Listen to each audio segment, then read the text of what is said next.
আপনারা এটা আনসার করার চেষ্টা করেন, দেখেন এটা কি হবে। I saw dash one eyed man when I was walking on the road.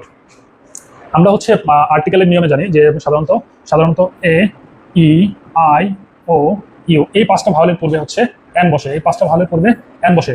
কিন্তু কিছু ব্যতিক্রম আছে, সেই ব্যতিক্রমগুলোর হচ্ছে বিশেষ করে হচ্ছে ও এবং ইউ এই দুটার উচ্চারণ যদি হচ্ছে ও এর উচ্চারণ যদি ওয়ার মতো, ও এর উচ্চারণ যদি ওয়ার মতো এবং ইউ এর উচ্চারণ যদি ইউ এর মতো হয়, তবে তাদের পূর্বে এ বসে, এন না বসে।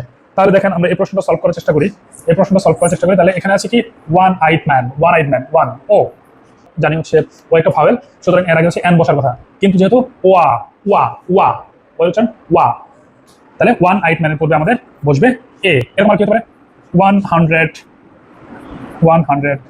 ইয়ার্স ওয়ান জিনিয়াস স্টুডেন্ট, তাহলে হচ্ছে এদের আগে এ বসবে, এ ওয়ান জিনিয়াস স্টুডেন্ট, এ ওয়ান